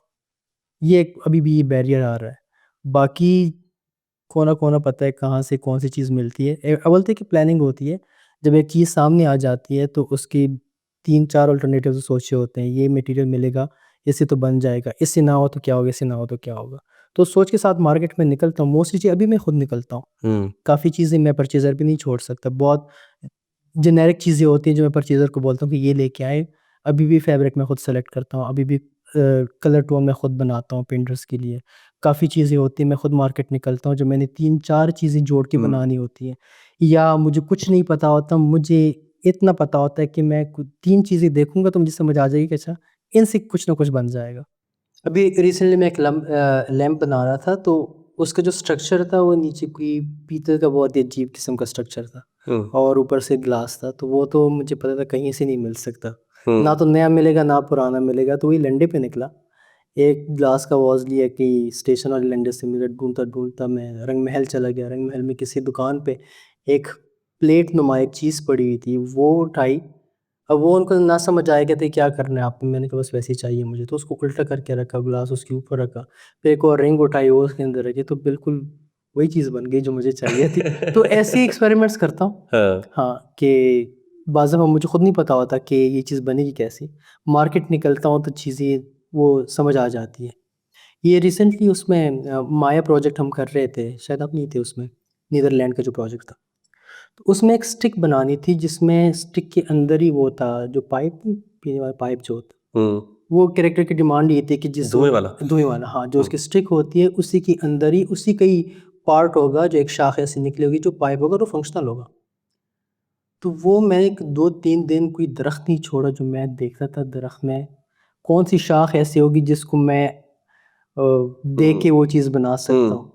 दूर ये रोही नाले पे कोई एक दरख्त देखा, और एक हम्म, शाख़ दिखी, बहुत बड़ी शाख़ थी वो। हम्म, लेकिन वो 3 दिन तक प्रैक्टिस हो चुकी थी कि इतने घने दरख्त में मुझे शाख़ समझ आ जाती कि इस शाख़ को क्या करना है। हम्म, वो शाख़ काटी, लेके आया, उसको जलाया, उसको ग्राइंड किया, जलाया, ग्राइंड किया 2-3 दफ़ा, वो इतनी मोटी शाख़ इतनी बन गई। और उसकी एक शाख़ जो बिल्कुल हैंडल के साथ कोई निकली हुई थी, उसको काट के पाइप बनाया, फिर उसके अंदर इंसर्ट किया। वो पता ही नहीं लग रहा था कि ये पाइप है, जब निकाले तो उसको कैरेक्टर तो प्रॉपर पी लेता था। हम्म। कश लगा लेता था उसका। सो वो करते-करते भी प्रैक्टिस हो गई है अभी ये भी। वुड के साथ तो आई थिंक आपने कुछ और भी एक्सपेरिमेंट किए, क्योंकि एक आधा पीस मैंने शायद सरमद की तरफ भी जी, मैं पेंटिंग करता हूँ, मतलब कि वो पायरोग्राफी होती है, हाँ। वुड बर्निंग एक टेक्नीक है जिससे आप पेंटिंग कर सकते हो। सो वो मैं करता हूँ, मतलब लकड़ी को जला के तस्वीरें बनाना, अगर सादी अल्फाज में कह लें तो। हाँ, तो वो कंटिन्यू नहीं किया ज़्यादा? है, है। लेकिन वो ऐसी चीज़ है कि एक तो बहुत टाइम उसको चाहिए होता है, क्योंकि बहुत स्लो प्रोसेस होता है, क्योंकि लकड़ी को जला के आप एक चीज़ बनाते हो, गलत हो गया तो जल गया तो गया।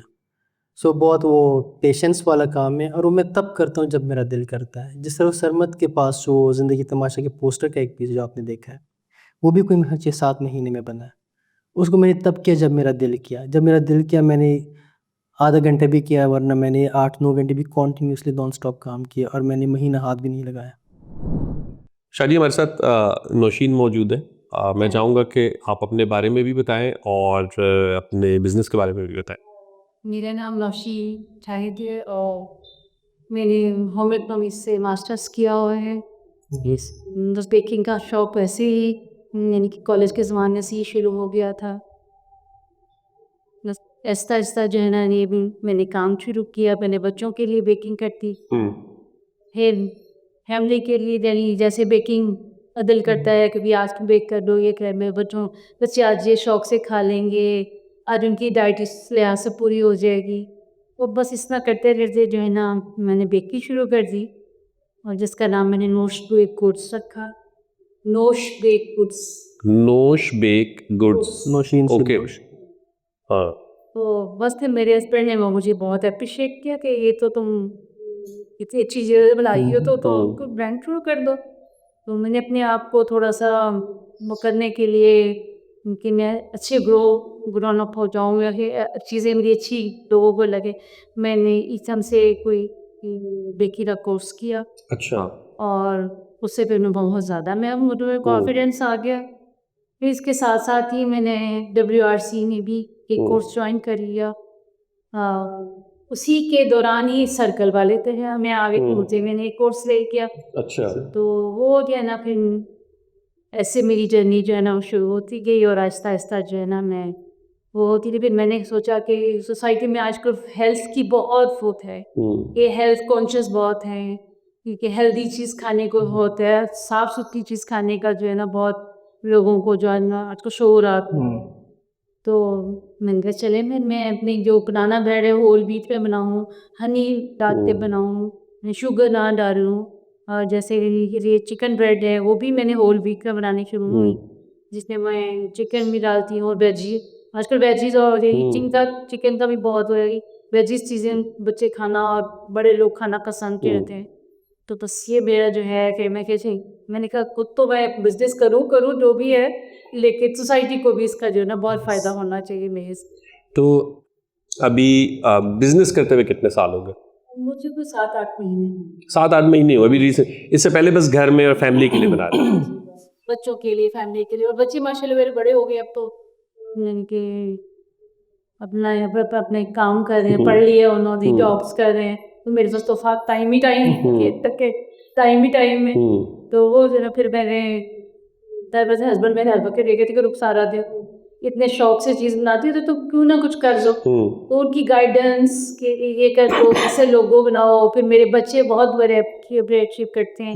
एक छोटा बेटा तो मेरा आर्किटेक्ट है, NC से पढ़ा हुआ है, तो वो उससे में मुझे बहुत हर चीज़ पे जो है ना टोकता भी है और वेलकम भी बहुत करता है। बेटी है माशाल्लाह, वो भी बहुत मुझे भी, यानी फोटोग्राफी सारी उसी के ज़िम्मे है। उसी ने मेरी फोटोग्राफी करनी, मैं जो चीज़ बना के रख देंगी और उस पर फोटोग्राफी करनी है। बाकी हम सब घर बैठते हैं शाम के टाइम। तो जब हम ये लोगो बनाना था, नाम रखना था, तो सब ने बहुत, यानी कि अपने-अपने सजेशंस के ये साथ। सजेशन दी। जो छोटे बेटे ने ये दी, बेटी ने ये दी। कलर्स मुझे उठा के रखा, ऑरेंज कलर ज़रा अपील करता है एकदम, है ना, तो वो मैंने ऑरेंज कलर को ज़रा ज़्यादा जो है वो किया। बस ऐसे मेरी ये जर्नी तो शुरू हुई। अभी 7-8 महीने में रिस्पॉन्स कैसा है? देखा जाए तो अभी इतना खास नहीं है, लेकिन रिलेटिव्स हो गए, जानने वाले हो गए, वो मेरे बहुत अप्रिशिएट है। जैसे मेरे बनाना ब्रेड है बहुत पसंद है, चिकन ब्रेड है, और ब्रेड है जिसमें हर्ब्स, वो भी मैं होल व्हीट और सादा व्हीट की दोनों बनाती, वो बहुत वो किया थी। कुकीज़ हैं, पास्ता वगैरह तो अगर कोई डिमांडिंग हो फास्ट पे जो है ना वो देती हूँ। अच्छे हैं यानी कि रिलेटिव्स तो खैर बहुत मुझे वेलकमिंग है और वो बहुत तो ऑर्डर दे। अभी ऑनलाइन चल रहा है सारा काम या? हाँ जी, ऑनलाइन ही चल रहा है, यानी कि ऑर्डर देते तो मैंने पांडा से भी वैसे से शुरू नहीं किया, वो तो कहना तो मैंने नेक्स्ट स्टेप है मेरा, कोई इंशाल्लाह मेरा नेक्स्ट स्टेप वैसे कैफे बनाने का मेरे हस्बैंड। अच्छा, हाँ, तुम जो इतने मेहनत करो तो तुम क्यों किसी को दो, तुम कैफे बनाओ, कैफे बना के जो है ना तो उसमें अपनी प्रोडक्ट्स खुद रखो उसमें, तुम क्यों आगे जो है किसी को देते तो अभी कितनी प्रोडक्ट्स बना लेती हैं आप? मेरी को 10 है और उसमें सबसे ज्यादा कौन सी? बनाना ब्रेड। बनाना ब्रेड डिमांडिंग। हमारे लिए आप क्या लेके आई आज? मैं आपके लिए बनाना ब्रेड लेकर आई हूँ और ये चिकन ब्रेड है और साथ कुकीज भी बनाई हैं। शादी क्या खाना चाहेंगे? शादी चिकन ब्रेड ट्राई करेंगे? आई थिंक थोड़ा सा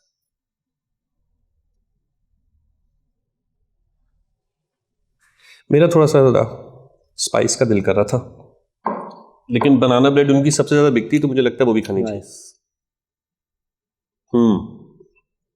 आपने वैसे भी साइड वाला लिए इसमें कम है। कम मतलब बेसिकली आपने ज़्यादा बात ब्रेड पे की है ना? मेरे की जो मटेरियल है वो बहुत भी हाँ? मज़ेदार है, जो अंदर मटेरियल है। चिकन तो मजा आएगा।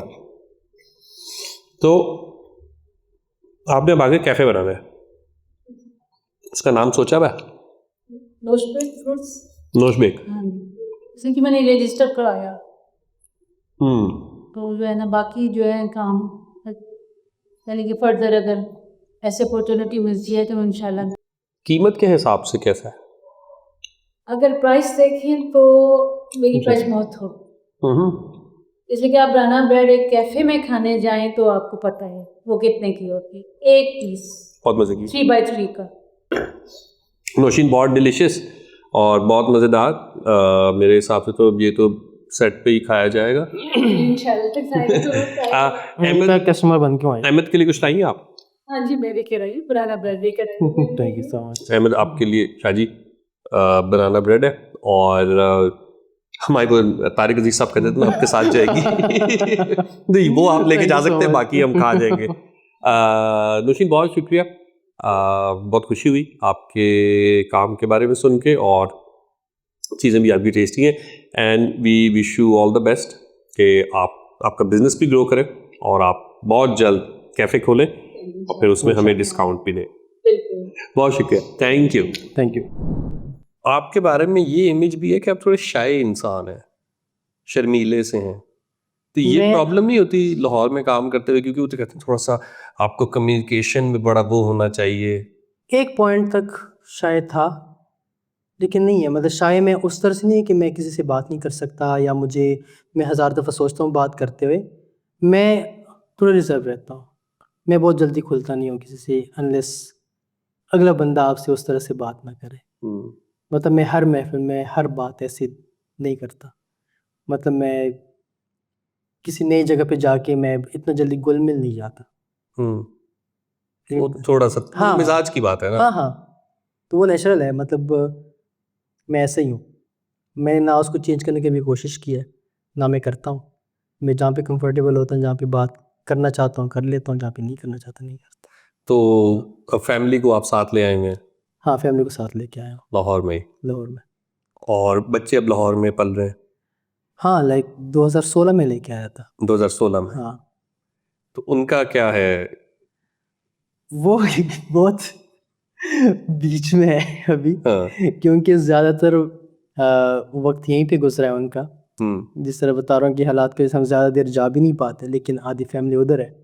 सो भी अजीब है कि वो बीच के स्टेट में फंसे हुए हैं, क्योंकि मैं जो उनकी ग्रूमिंग यूजुअली यही होता है कि जब आप इलाके से आ जाते हैं छोटे बच्चों को, एक तो सबसे जो बुरी बात है कि आप अपनी ज़बान छुड़वा देते हो, उर्दू बोलना शुरू हो जाएंगे, अंग्रेज़ी बोलना शुरू हो जाएंगे, अपनी ज़बान उनको नहीं समझ आएगी बिल्कुल भी। तो मैं वो चीज़ नहीं करता कि नॉर्म्स वैल्यूज़ पहले, कल्चर पहले, उसके बाद बाकी अंग्रेज़ी भी सीख लेते हो आप, वो अंग्रेज़ी भी बोल लेते हैं, उर्दू भी बोल लेते हैं, लेकिन पश्तो पहले। सो एक तरह से मैंने थोड़ा सा वहाँ भी बसाया हुआ है कि नहीं वो चीज़ें हैं हमारे साथ है। और यहाँ का कल्चर भी देख रहे होते हैं, तो है थोड़ा सा सही हो जाएगी शायद 10 साल। नहीं बिल्कुल हाँ, ठीक है, यहाँ पे पढ़ें, देखें, हाँ, सीखें, लेकिन जो जुबान है, जो बिल्कुल वाबस्तगी है इलाके के साथ, ऐसे ही है, वो रहनी चाहिए। रहनी चाहिए, ज़रूरी है। नहीं ये भी बिल्कुल हमारे बारे में तो वैसे मशहूर है कि 2 पठान मिलते हैं तो पश्तो में शुरू हो जाते हैं। तो तो मैं हम तो अच्छा समझते हैं उस चीज़ को। हाँ, अच्छा समझना भी चाहिए, बल्कि अभी आपने बात की ना, तो वो एनसीए के टाइम पे मुझे याद है कि मैं बैठा हुआ था, एक हमारा ही बैचमेट था जिसको हम शेठी शेठी हाँ, कहते थे। तो मैं शेठी के कमरे में था और एक अब वो सिंध से था, तो एक और आया सिंधी, और उसने दोनों ने एकदम से सिंधी में बातें करनी शुरू कर दी। तो वो जूनियर था, तो मैंने उसे तंग करना शुरू कर दिया। मैंने कहा तुमने इससे क्या बात की है, तुमने उर्दू में क्यों नहीं की, मुझे क्या पता तुम मेरे बारे में क्या बात कर रहे हो। उसने कहा नहीं हम अपनी बात कर रहे हैं। तो आई थिंक वो जब 2 सिंधी मिलते हैं, 2 सराइकी मिलते हैं, बिल्कुल। 2 बलोच मिलते हैं, तो वो पहला नेचुरल तो आपका यही होता है कि यार अपनी हाँ, जुबान में बात की एग्ज़ैक्टली, जाए। बिल्कुल। वो कंफर्टेबल भी फ़ील करते हैं आप, अच्छा भी फ़ील करते हैं। मतलब ये हमारा नेचुरल है कि एक पठान को देख के फिर वो दिल ही नहीं करता उर्दू में बात करने का। वो ज़बान पे ही नहीं चढ़ता, पराया-पराया सा लगता पराया है। पराया सा लगता है, हाँ। और उसने जितनी मुशक्कत से बात करनी है तो आप कहते हो यार तू इतना बंदा फिर अंग्रेज़ी के लिए मुँह नहीं बनाता जितना उस तब उर्दू उर्दू के में लिए बन बना। रहा होता है। हाँ। मैं अभी गया हुआ था पिशावर लिटरेरी फेस्टिवल में, तो हम गाड़ी में जा रहे थे, तो सारे ही पख्तून थे, तो वो आपस में बात कर रहे थे, तो मैं बिल्कुल चुप करके ना ऐसे सामने से देख रहे थे, तो बीच में एक दूसरे को गाली दी, तो मेरी हंसी निकल गई। तो उसने ना एकदम से ऐसे नोट किया ना, तो दूसरा उसको कहता है मैंने तुझे कहा भी था अदील भाई को सारी समझ आती है, ठीक है, तो ये बड़ी देर से हमारी जो है ना सारी बातें सुन रहे। तो लेकिन मैंने कहता था आपको भाई जिसमें आप आराम से फ्रीक्वेंट है, फ्लुएंट है, आप उसमें बात करें। मेरे लिए आपको कोई मशक्कत करने की ज़रूरत नहीं है, मुझे ये समझ आ रही है। और एक और चीज़ भी, मैंने कोहाट जाके वर्कशॉप्स दी थी, कोटली में 2 दफ़ा गया हूँ। जब हम मेन स्ट्रीम सिटी से निकल के जाते हैं, मुझे ऐसे पर्सनली फील होता है, और मुझे जब लाहौर के स्कूल या कॉलेजेस बुलाते हैं ना इवेंट के लिए, तो मुझे कोई ज़्यादा एक्साइटमेंट नहीं होती, क्योंकि मुझे लगता है कि ये थोड़े से प्रिविलेज्ड बच्चे हैं। हाँ, इनके सेम, पास सब कुछ अवेलेबल है। बिल्कुल। इट्स नॉट द रीज़न कि मुझे नहीं जाना चाहिए, लेकिन मुझे ऐसे फील होता है कि जो तवज्जो और जो पैशन हमेशा मुझे दूर जाके मिला है, ऐसे ही है। वो मुझे यहाँ नहीं मिलता। वहाँ शायद लोग ज़्यादा इस चीज़ के लिए उनमें अर्ज है। क्योंकि यहाँ पे ये चीज़ें नॉर्मल है। उनके पास बिल्कुल आपकी प्रेप ग्रेड से, ऐसे ग्रेड से इनको चीज़ें मिल रही होती है। वहाँ थोड़ी-सी भी चीज़ करो उनके लिए नहीं होती है। जो मैं इवेंट की भी बात कर रहा था, वो ज़्यादा उसका इम्पैक्ट क्यों दिख रहा था, वो इंटरेस्टेड इतने ज़्यादा क्यों थे? क्योंकि एक-एक चीज़ उनके लिए नई थी, हर दिन उनके लिए नया होता था, और मतलब जैसे कोई नई दुनिया खोल दी हो उनके लिए आपने। और कितनों की मेमोरीज बन गई कितने की होंगी। मेमोरीज़ बन गई है, एग्ज़ैक्टली। ठीक है, तो आगे क्या इरादे हैं शाजी अभी ज़िंदगी में? आगे कन्फ्यूज़न भी है, हम्म, क्योंकि जिस तरीके से मुझे ऑनेस्टली जब मैं अक्सर सोचता हूँ कि हमारा जो काम है ना, ये हमसे जुड़ा हुआ है। ये कोई बिज़नेस नहीं है कि आप घर बैठे या दूसरे मुल्क बैठ के आपका बिज़नेस चलता रहेगा। मैं हूँ तो ये आर्ट डायरेक्शन है, ये प्रोडक्शन डिज़ाइन है। मैं बीमार भी पड़ जाऊँ तो ये काम नहीं रुक जा रहा है, ठीक है? ये एक इनसिक्योरिटी थोड़ी-सी तंग करती है हमेशा। लेकिन ऑनेस्टली कभी नहीं सोचा उस तरह से कि इसके अलावा मैं क्या करूँगा। हम्म, लेकिन इसको लेके काफ़ी ख्वाब भी हैं, काफ़ी कोशिशें भी हैं, इंटरनेशनली हम्म। इंट्रोड्यूस करवाना, करना, काम करना। उस वक्त आप बता रहे थे ना कि लोगों को जब हम अगर पर्पस बताएं प्रोडक्ट का, तो वो शायद उनको अक्सर औकात नहीं समझ आ रहा होता। हम केपी के ही एक एरिया में शूट कर रहे थे, और वहाँ जो आर्ट डायरेक्टर था हमारा दोस्त, तो वो पहले कफन ढूंढ रहा था बाजार में, गांव में, अच्छा। और उसके बाहर कब्र के कतबे। तो अच्छा। तंग आके एक बंदे ने उससे पूछा कि करना क्या है, कौन, क्योंकि गांव है तो सबको ही हाँ, पता होता है ऐसी ना। बात उसने है, कहा कौन फौत हुआ है, हाँ। उसने कहा नहीं फौत नहीं हुआ, हमारा तो ड्रामा है। उसने कहा चलो दौड़ो यहाँ से। उसने ये बड़ा होता ड्रामे है। के लिए कफन हाँ। बेचा ही नहीं, कतबा नहीं दे रहा था वो। उसने कहा मैं नहीं दूंगा, जब कोई मरा ही नहीं है तो हाँ। तुमको कफन क्यों चाहिए। और वो बेचारा पूरे गांव का चक्कर लगा वापस आया, वो कहता है कफन नहीं मिल रहा। तो इस तरह की कोई चीज कभी यार ज़िंदगी तमाशा में मैं लोकेशन रेकिस कर रहा था, क्योंकि मोस्टली जितनी भी लोकेशन थी सारी मैंने खुद ही रेकी करके करवाई थी। तो मुझे सर ने जो इंस्ट्रक्शंस दिए थे कि मुझे किस तरह का व्यू चाहिए, कोई एक छत चाहिए थी, तो मैं मीनार पाकिस्तान के पास सराउंडिंग में मुझे व्यू अच्छा लगा, तो उधर ही मैं 2-3 घरों को मैं नॉक किया, तो उसमें से एक स्कूल था दार अरकम। तो मैं वहाँ पे नॉक किया, तो मैंने कहा अभी छत किया, तो कौन है आप? तो मैंने खैर उसको कहा, मैंने कहा यार एक फ़िल्म शूट हो रही है। फिर मैंने बात बदल दी, मैंने कहा मुझे समझ आ गई, उसको बात बुरी लगी। मैंने कहा एक नात ख़्वां की ना ज़िंदगी के ऊपर फ़िल्म बन रही है, तो मुझे तो बेटा जी फ़िल्म ही बन रही है ना, आप जाओ यहाँ से। मैंने कहा नात के जो भी है आप फ़िल्म बना रहे हो ना, निकलो यहाँ से। यहाँ से निकलो, हमने अपनी छत नहीं देनी। छत ही नहीं देनी, हाँ। उसने मुझे निकाल दिया वहाँ से। और एक शूट कर रहे थे, उसके सरमद के साथ ही था। उसमें एक फ़नी चीज़ ये हुई थी कि एक लाश होती है जो इनको अपने ख़ानदान वाले उठा के कब्र की तरफ लेके जा रहे होते हैं। तो घर को इतना गरीब दिखाया था कि मतलब उसकी बेचारे की चारपाई भी बहुत टूटी-फूटी सी थी। तो वो चारपाई मुझे नहीं पता, तो असल में टूटी है। अच्छा, तो लाश उसके ऊपर पड़ी, नकली लाश। नकली लाश हम्म। नहीं, अंदाज़ की थी। वो जो उठाई तो चारपाई मुझे लाश बोलना शुरू हो गया, मुझे चुप।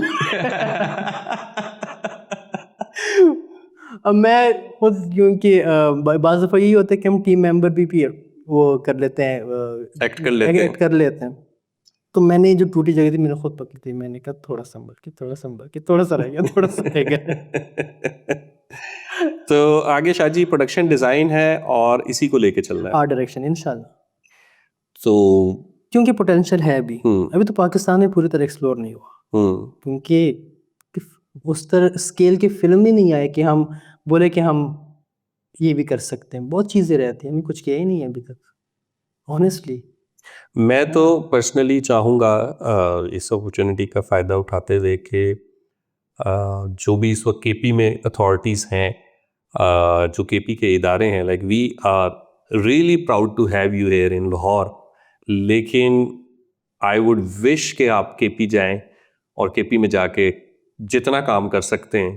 इंशाल्लाह एक प्लान तो है, वो तो वही आपने जो पूछा भी कि फ्यूचर क्या प्लान है। प्लान तो बहुत है, उस प्लान के एक छोटा पार्ट ये भी है, हमने ट्राई भी की है। रूही की फ़िल्म आपने देखी होगी, जो कम्प्लीटली पश्तो ज़बान में थी, जो थीसिस फ़िल्म थी उनकी। पश्तो सिनेमा को देख रहा हूँ कि कोई एक ऐसी फ़िल्म आ जाए जो कम्प्लीटली, जिस तरह पंजाब सिनेमा का बोल और खुदा के लिए के बाद एक पूरा एक डायरेक्शन चेंज हो गई थी ना, उस डायरेक्शन की ज़रूरत है अभी के पश्तो सिनेमा में भी एक ऐसा चेंज। क्योंकि अभी तक वहाँ पे सिर्फ वॉयलेंस है, कुछ नहीं है, और जो कल्चर के नाम पे दिखा रहे हो, कल्चर तो नहीं है वो बिल्कुल भी केपी का वो, कल्चर बिल्कुल भी नहीं है। मतलब वो उनको भी पता कि नहीं है, लेकिन चूंकि वो वहाँ की मैच वही देख रही होती है, क्योंकि आप वही दिखा रहे हो ना, आपने कुछ और दिखाया नहीं है उनको, तो वही देख रही है। और उनको लगता है कि क्योंकि लोग ये देख रहे हैं तो मैं यही बनाऊंगा। पश्तो में सीरियस फिल्म, पश्तो में कॉमेडी फिल्म, सारे जॉनरास आई थिंक एक्सप्लोर हो सकते हैं और होने हो चाहिए। सकते हैं। आप पीटीवी का दौर देखें, हम्म। हम जब छोटे थे वेट कर रहे थे क्वेटा सेंटर का ड्रामा और पेशावर पेशावर सेंटर का का ड्रामा ड्रामा, यस। हिट होते थे। मतलब ऑडियंस, अगर आप व्यूवरशिप अगर कैलकुलेट होती तो शायद आजकल के हिसाब से उनके हर एपिसोड के 8-9 मिलियन हाँ, वाले वो टीआरपी और वो सारी चीजें बिल्कुल, तब भी होती, तब भी होती। हाँ, ऐसे ही। क्योंकि हमारे पास एक बहुत बड़ी audience I would say Afghanistan में है और फिर गल्फ में है, बाहर है। बाहर है, मतलब मैं फिगर तो नहीं बता सकता, लेकिन करोड़ों में। आप केपी को देखिए, अफगानिस्तान, आपको दुबई, यूएई, जितने भी स्टेट्स हैं ये सारे आपके पश्तो लैंग्वेज बोलने वालों से भरे हुए हैं। आपका गल्फ आपने बताया, ठीक है, जिसमें ये ऑस्ट्रेलिया को देख लें आप, यूके को देख लें, मतलब जितनी भी कंट्रीज़ हैं हर जगह काफ़ी ज़्यादा हैं जो पश्तो बोलते हैं और पश्तो सुनना चाहते हैं। और आजकल तो सबटाइटल्स का ज़माना है यार, सबको समझ आ जाती है। अच्छी फिल्म या अच्छी कहानी होगी तो वो आई थिंक उसके लिए बिल्कुल। लैंग्वेज कभी भी बैरियर नहीं हम रहेगी।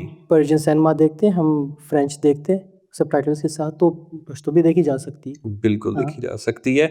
और मेरे ख्याल से ये एक बहुत बहुत ज़्यादा इंटरेस्टिंग भी होगा और बहुत आई थिंक ये नीड ऑफ द टाइम भी है कि जो पश्तो सिनेमा है वो बेसिकली हम उसे उस तरीके से क्रिटिसाइज करते हैं, but I also appreciate the Punjabi and Pashto cinema कि किसी न किसी तरीके से स्टूडियोज रन कर रहे हैं, सिनेमा को उन्होंने कुछ आबाद रखा।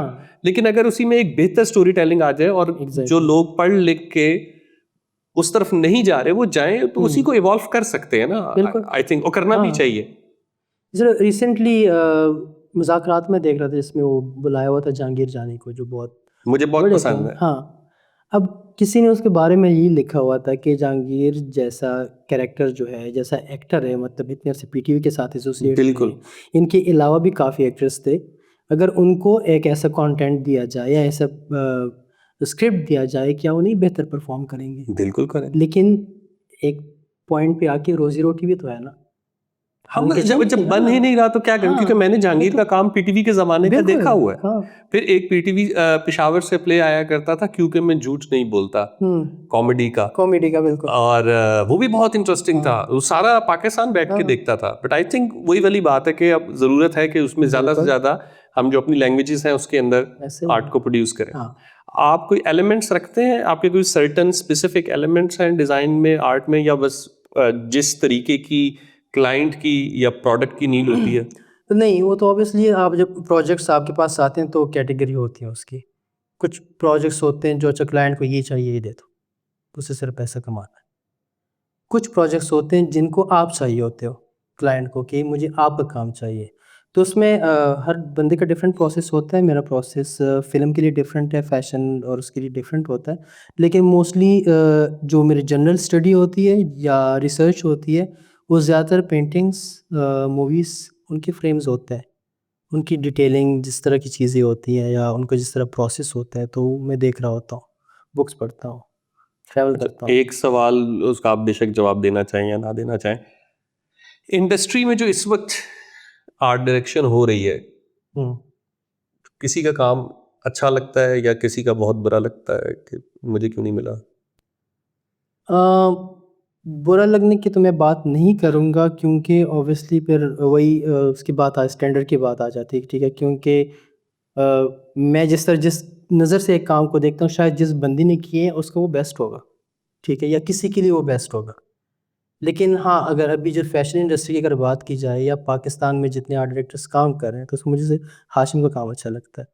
उनकी डिटेलिंग, जिस तरह का वो चीज़ को प्रोसेस करता है। हर काम नहीं, ज़्यादातर काम जो बेसिकली आपका हर काम अच्छा होता भी नहीं है। वही मैंने बताया कि मैं भी कुछ काम कर देता हूँ। लेकिन कि हाशिम की जो प्रोसेस है, जिस तरह की वो चीज़ों को देख रहा होता है, ठीक है? उसमें वो एक चीज़ है जो आपको अट्रैक्ट करती है।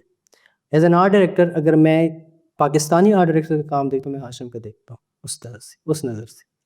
कोई जाते जाते कुछ कहना चाहेंगे आप लोगों से, या लोगों से नहीं, किसी और से? यार खुश रहें, सब पॉजिटिव सोचें, मेहनत करें, और ज़िंदगी, मैं घर में भी ये बात करता हूँ कि ज़िंदगी बहुत छोटी है, बहुत छोटी है। ऐसे अभी यही ज़िंदगी है जो अभी मैं और आप बात कर रहे हैं, इसके अलावा पीछे जो तय गुजर गई आगे किसी को पता नहीं है। जिस पल में जी रहे हो खूबसूरत जियो उसको, प्यार से जियो। बहुत शुक्रिया शाह जी, आप आए हमारे शो में, हमें बहुत अच्छा लगा। Thanks to you. और इंशाल्लाह फिर कभी दोबारा भी हम ज़रूर बैठेंगे। And wish you all the best for your future projects. बहुत बहुत शुक्रिया। Thank you.